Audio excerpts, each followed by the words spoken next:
friends, welcome back to Good Samayal. இன்னைக்கு நம்ம என்ன பார்க்க போறோம்னா சாதத்துக்கு செம காம்பினேஷனா முட்டை ஆம்லெட் குழம்பு தான் பார்க்க போறோம். நார்மலா எப்பவும் முட்டை குழம்பு செய்யறதை விட இந்த மாதிரி ஒருக்க ட்ரை பண்ணி பாருங்க. ரொம்பவே டேஸ்ட் நல்லா இருக்கும். இது ரொம்ப ஈஸியாவும் செஞ்சிடலாம்.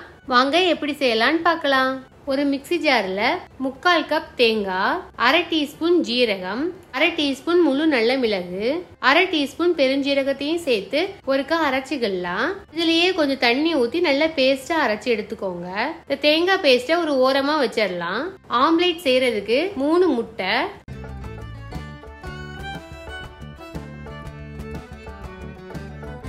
கொஞ்சம் கருவேப்பிலை, ஒரு பச்சை மிளகாவை குட்டியா கட் பண்ணி சேர்த்துக்கோங்க. 1 டேபிள் ஸ்பூன் குட்டியா கட் பண்ண வெங்காயம், ஆம்லெட்டுக்கு தேவையான உப்பையும் சேர்த்து நல்லா மிக்ஸ் பண்ணிக்கோங்க. அடுப்புல ஒரு தோசைக்கல் வச்சு 1 டீஸ்பூன் எண்ணெய், முட்டையை ஊத்திடலாம். ஒரு சைடு வெந்ததுக்கு அப்புறம் இந்த மாதிரி மடக்கி விட்டு திருப்பி விட்டுக்கோங்க.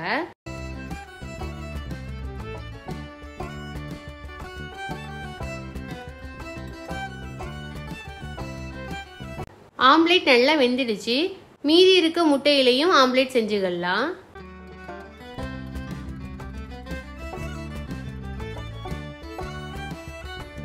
ஒரு பேன்ல 2 டேபிள் ஸ்பூன் எண்ணெய், 1/2 டீஸ்பூன் கடுகு, கொஞ்சம் கருவேப்பிலை, 1/4 டீஸ்பூன் ஜீரகம், 1/4 டீஸ்பூன் பெருஞ்சீரகம் எல்லாமே எண்ணெயில நல்லா பொரிஞ்சு வரட்டும்.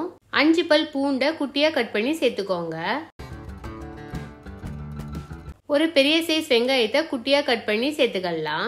வெங்காயம் சீக்கிரமா வதங்கி வர்றதுக்கு கொஞ்சம் உப்பையும் சேர்த்து நல்லா மிக்ஸ் பண்ணி விட்டுக்கோங்க. வெங்காயம் வதங்கிடுச்சு. இதுல 2 பெரிய சைஸ் தக்காளியை நல்லா அரைச்சிட்டு சேர்த்துக்கோங்க. 1 டீஸ்பூன் தனி மிளகாத்தூள், 1/2 டீஸ்பூன் மல்லித்தூள், 1/4 டீஸ்பூன் மஞ்சள் தூள், 1/2 டீஸ்பூன் கரம் மசாலா எல்லாத்தையுமே நல்லா வதக்கி விட்டுக்கோங்க. தக்காளியும் நல்லா வதங்கி வரணும். நம்ம சேர்த்த மசாலாவும் நல்லா பச்சை வாசனை போய் வரணும். நல்லா வதங்கிடுச்சு. இதுல 1/2 கப் தண்ணி சேர்த்து நல்லா மிக்ஸ் பண்ணிக்கோங்க.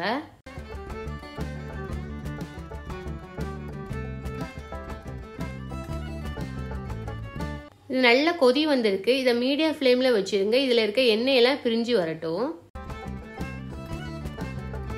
எண்ணெயெல்லாம் பிரிஞ்சு வந்துருச்சு. இதுல நம்ம அரைச்சு வச்சிருந்த தேங்காய் பேஸ்ட்டை சேர்த்துக்கலாம். நல்லா மிக்ஸ் பண்ணி விட்டுக்கலாம். இந்த குழம்புக்கு தேவையான உப்பையும் சேர்த்து நல்லா மிக்ஸ் பண்ணி விட்டுக்கோங்க. குழம்பு நல்லா 5 நிமிஷம் நல்லா கொதிக்கட்டும்.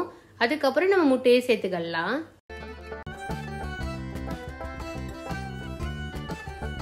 குழம்பு ரெடி ஆயிடுச்சு.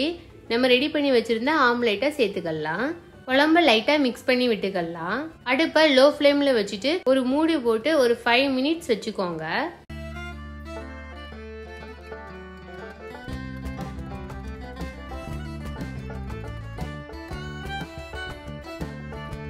ஃபைனலா இதுல கொஞ்சம் கொத்தமல்லி கீரையும் சேர்த்து எடுத்து சர்வ் பண்ணிக்கலாம். ரொம்பவும் கமகமன் மணத்தோட முட்டை ஆம்லெட் குழம்பு ரெடி ஆயிடுச்சு.